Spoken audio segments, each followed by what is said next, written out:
Now see, who gonna fix this? Child, I done cooked too much food again.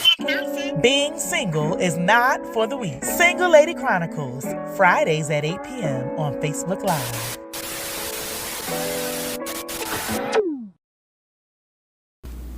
All right, good evening, everybody. You are tuned in to Single Lady Chronicles, Single Lady Chronicles.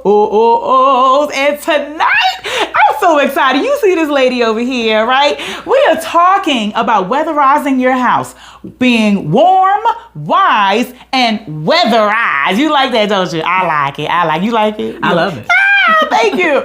So I'm so excited because I got a lady contractor. And I'm super excited because she did my kitchen. Yes. Check it out, Tavon. Yes. Listen, her name is Nicole Qualis, and she is the owner of J.A. Real Estate. Clap it up for her. So, listen, you got your own receipts. I already gave my receipt that you did my kitchen. Thank you. Listen, tell us all about you. Absolutely. Well, Yes. One, thank you so much for having so me back. welcome. And I'm so happy that you're enjoying your space. Yes, now I that am. the project is completed. But I am a general contractor. I work in Essex County, New Jersey. And I have been in the field of construction and real estate for going on 15 years. But honestly, I do have to give credit to my dad, who taught me everything that I know. And he was a contractor for 30 plus years. So I'm excited to be able to bring our homeowners' visions to life you know, as I go through each project, and looking forward to continuing to be around whenever Rhenotha has any other projects she needs to be there. Thank you, girl. And of course, again, thank you for being here tonight to enlighten folks on how to be warm, wise, and weatherized, whether they own their house or whether they live in an apartment. That's right. And so let's get started. Let's get started. Come on. Okay, so I am a homeowner. I have tenants, and so radiator heat is a little finicky, okay? Mm-hmm. Radiator heat can be a problem, and I just want you to get into all the details on radiator heat, okay? Right, and what to look out for. Well, first I want to, let people know that the legal temperature for being in a home is 68 degrees. So I got a thermometer. Pass me my thermometer. Wait a minute now. She can't compare. I got a thermometer, so let me just see what this one is. I'm going to push it. You see that red light? Okay, it's 70 degrees. So legal temp, I'm good. But Nicole, enlighten us on radiator heat. Yes. So as Rhenotha mentioned, the temperature that you really want to stay at is 68 degrees. Now we talked about making sure that our homes are comfortable. Yes. Because of course, you want to keep the bill comfortable as well, right? So the 68 helps you to maintain, right, a comfortable cost as well. But the things to look into if you have any issues with your heat or your radiator is not working, right? There's some simple things you can check, just to make sure what's happening, right? A lot of times the radiators could still be cold, right? Which is a common thing. So you want to check things like if the valve is open, because that is what is releasing all the heat to come into the radiators, or if over here, if you see any water coming out of here or any steam coming out of here, because this is also controls the steam coming into the unit, right? So those are some quick things just to look at to make sure you can get a sense of if your radiator is fully functioning in order to address if you're getting the heat up or not. So any other questions about that? So, can you also talk about how this radiator might be cold? The one in the front room could be extremely hot. Just talk about how, talk about how older houses that have radiator heat, it's not like it doesn't work, but go. Well, that goes back to the finicky part, right? Yeah. So yes, depending on where these things are in your home, right? You could have, obviously there are bigger units in one room and smaller units in another. This is a small one, for this particular area of the house, but there are bigger units in other rooms and other larger rooms. So you do just want to make sure that, again, first check, is the valve open? That's what you have to always check to make sure that the heat is coming up. When you have issues where you're not getting enough heat distributed between the radiators, then there has to be another layer of, consideration onto what you need to look for. Sometimes it's actually checking the boiler, right? So those are the things where if you need someone who has a little bit more experience to kind of help guide you through that next level of follow through. But immediately the things that you could look at right away, is whether the valve is working, whether any water is dripping. Those are the things that help guide you to what you need to do next. Okay, so one last time, tell us the components of the radiator and how we can familiarize ourselves, not how we can familiarize ourselves with it, but that is a valve. This is a steam release. It's a steam release. And when they are working properly, the radiator is working properly. Yeah, all this will be heated up. That's how you know it's working properly. If it's still too cold or no heat is coming up at all, then you know something's going on with the system. Okay. Mm-hmm. I'm sorry, I forgot. One last thing. The conversation of, higher heat is better, right? So, yes, that's important. All right, let's talk about keeping it at an even temp, and resisting the urge to turn it up. Right. Go. So going back to some radiators are working, some are not. You might think the answer is just go turn the heat up, right? That's not necessarily the immediate, fix. So again, that's where we have to look at what's happening at the radiators to get a better sense of if it's functioning properly or not. But ultimately, you don't want to necessarily just shoot up the temperature because that's just going to increase your cost, right? Again, you want to try to troubleshoot if something is happening at the actual radiator to be able to determine if it's just turning up the heat issue or if something else is going on. So just keep in mind, you don't necessarily just want to hike up the heat because that's also causing your boiler to work a little bit harder when that's not maybe addressing the issue. The issue could be something happening at the radiator or another component of the heating system. But the first thing to check is check the valve. Yes. Is it open? Is the steam being released? Are there leaks? Yep. That's it. That's where you start. All right. So let's move on over to here with my handy dandy table. So heating an apartment, heating a house can, drive costs up. It can drive costs up. Literally, we want to be warm, wise, and weatherized, right? So you don't want the money going out the window. Tell me what's going on this table. Absolutely. So let's look at a couple of ways that we can try to keep the heat inside so that it's not going outside. Okay. So one quick thing, what did you call this? Pool noodles. Pool noodles. It's giving pool noodles to me, honey. Yeah, it is. Go ahead. But it really is very similar to that, right? Yeah. But this is just to cover your pipes, right? Your water pipes so that they don't freeze. And we just went through a big deep freeze. So definitely having something like this, it could happen again. Winter's never. Because Punkster Tony Phil said he saw his shadow and we got 6 more weeks. You know. I heard he was a liar. I heard his wife said he's a liar. His wife said it? Okay. That's what his wife said. Well, whatever she said. Okay? But ultimately, this can definitely help you to cover your pipes, be able to make sure that you don't experience, or less likely, I should say, to experience your pipes freezing. Okay? Your pipes freezing. Yes. Right. Then there are simple things as covering your air conditioner. Rhenotha got this as well, just to make sure that we can protect the air conditioner as we think about when it gets warmer, because we want that air conditioner to work, don't we? So that's a good one. Right, because that's if it's still in the window. If you still That's right. If it's still in the window. Some people keep it in their windows, or even through the winter. So at least cover it and protect it as well. Nice. What else you want to talk about? Listen, it's all you, boo. Okay. What else you want to say? Maybe go here. All right, no problem. So this you have purchased. This is a drop cloth. It is a drop cloth. This is, yes. So what had happened was,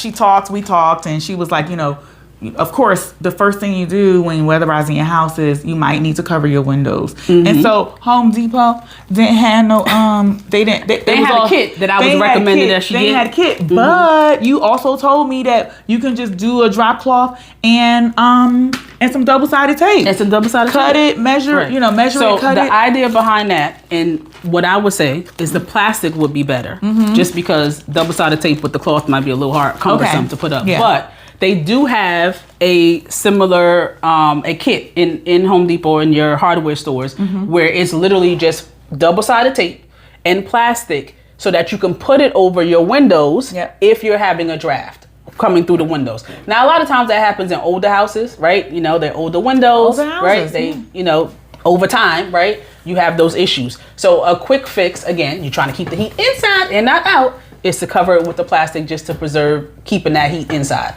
right? And eventually, if you still have that issue, and especially people who've been in their houses for a long time, then you might want to look at if you need to do window replacement if that issue is not being resolved and you got more money going out the window than in. Okay. Yeah. Inside. Yeah. So let's keep that in mind. And if you too. need a window replacement, you better call JA Real Estate. Call me now.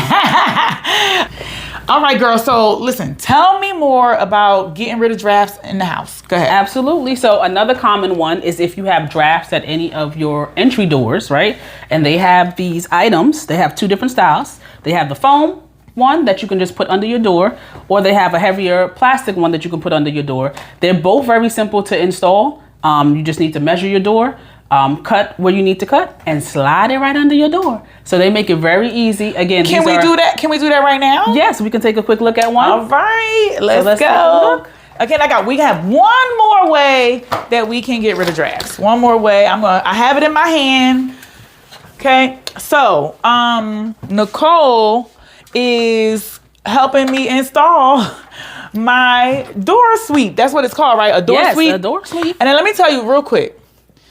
So this is my basement door, washer and dryers downstairs. When I tell you, like if I have to go down there, I'm putting on my socks, okay? I'm putting on my socks or even walk by this door. I can feel the draft. I can feel the draft. So I'm excited for this episode of being warm, wise, and weatherized because Nicole gonna get me together. All right, go ahead, Nicole. So definitely you want to measure it because you want to make sure it's not too long. But it is very simple to be able to get around the door and just slide it on.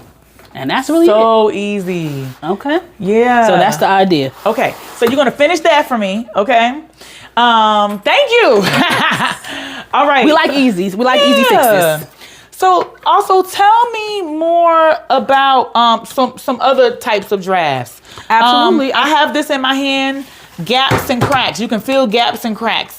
How do you? So these are really for this foam is really for larger gaps and cracks, right? So if you have actual openings in the home where you need to this actually connects to the top of the hose and you spray the gap in order to close the gap. Where would you find a gap and a crack? It could be behind your stove. It could be, in an area that maybe not an area that you frequently, go to in your home. But a lot of times you see that behind appliances, right? Okay. So that's where you want to close the gap, not only for any air coming into your house, but obviously for our little furry friends who like to get in and also stay warm. We don't want those. We don't have them over here. We don't want those. So absolutely. All right. So I found a crack. I found some cracks. Okay. Yes, all right.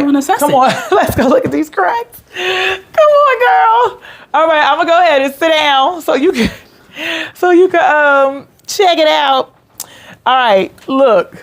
So this. If you touch it, you want to get down in there, Tavon? Get down in there. So you can see these cracks, right? It's and there. It's so much cold, air. Right? It's so much air. So how do I fix that? So this is not as wide of a gap where you would necessarily use the foam, right? So this really is a caulk solution for this, which usually fills smaller openings, and especially is used around windows, right? We normally, when you're doing any type of window or door replacement, you're using caulk to seal off any smaller openings. So for starters, it would be being able to caulk the area, see if that addresses the issue. If you are still feeling a draft, we go back to what we talked about in the kitchen area of putting the plastic over it, right? If that still doesn't resolve your draft, then like I said, we talk about window replacement. Give me a call. Give her a call, y'all. Thank you, Nicole. All right. So listen, we talked about temperature in the house, okay? We talked about these finicky radiators. It might be hot in one room, cold in another room. That's because we have older homes, we have older apartments, we got radiator heat. Listen, adjust that knob, okay? And then the steam release valve, if that's working, I'm sorry, is you turn it, right? Well, no, you don't have to turn. You just want to make sure what's going to happen is that is what's controlling the steam to be released. So you want to make sure no water just coming out of that. Remember that happened when I first came to your kitchen? Yes. We had to adjust that now. Yes, we had to adjust it. Okay. Yep. And I use the gun, so it's working. It's 70 degrees. You on point. You on point. I'm on point. All right. So then you want to address drafts in the house. get plastic for your, run it down. So some quick fixes is door sweep. You can cover your windows with the plastic and double-sided tape. You can, what about the idea of putting a rug down? Well, we coming. Okay. The ones we just did. The ones we just did. You can caulk, right? Yes. We talked about caulking. You can use the foam if you have any larger openings that you feel like, you want to be able to close up. So those are some of the simple things that you can you can cover your pipes if you're worried about, the deep drop in temperature and you want to make sure that nothing freezes. So those are some of the items that we definitely went over. Yes, thank you. We got a lady contractor. Okay, J.A. Real Estate, book her, okay? So thank you for those tips that you can actually do yourself. Yes. You can do yourself, but make sure that, if there is something that you might need somebody for, call Nicole. All right, so lastly, we want to talk about some of the low-hanging fruit that we can do to keep ourselves warm in the event that we can't do all those things. We can't get to Home Depot. We can't call a contractor. And it's as simple as, look, the first thing is layer up, okay? Layer up. Get you a blanket, okay? Nicole, what else? Cover your floors, especially if you have, again, back to older floors, right? If you just put a rug down, that will definitely help to keep the heat and you're not feeling the coldness off of any of the floors as well. We talked about the blackout curtains, right? That also keeps the drafts in as well. And these are very nice, by the way. Thank you. What else? We said throws, you can get a weighted blanket, right? So all of these are little tips and tricks just for you, what you can do on your own too, just to have your room and your space comfortable. Yep. And one thing that I know I'm die hard for is slippers, okay? I love me some slippers. Make sure you have some. Check out my slippers. Thank you. Okay. And put some socks on, right? Put some socks on. Make sure your feet are covered. I'm telling you, I went down to that basement with no socks on, and legit, the next morning I woke up, but I knocked that out with some Alka-Seltzer, Alka-Seltzer. I love y'all, okay? If you want me to be a sponsor, I'll do it. Bookings at Rhenotha.com. And then, this is a funny one, but yeah, get you a big man, okay? I said it. I said it, okay? Listen. And he can help with the fixing around the house. With 2 for 1. Okay, yeah. Right, so, girl, oh my gosh, thank you so much for being here. Teaching people how to be warm, wise, and weatherized because it's the cold season. We don't want money going out the door. We want to stay warm in our home, warm and cozy. Okay, and we want to save some money. And we want to enjoy our homes, and right? We want to enjoy our That's homes. the very important part. Yeah. So absolutely. So thank you for being here. I appreciate you on Single Lady Chronicles, warm, wise, and weatherized. If you would like to book Nicole Qualis, please, I'm going to put her stuff down. Okay, yes, thank you. We're going to put the stuff down. Put the contact information. She got me on speed dial, but she'll put my contact. All right. Thank you for tuning in to Single Lady Chronicles. We will see you next week. Good night. Good night. Stay warm. Now, see, who gonna fix this? Child, I done cooked too much food again. Being single is not for the weak. Single Lady Chronicles, Fridays at 8 p.m. on Facebook Live.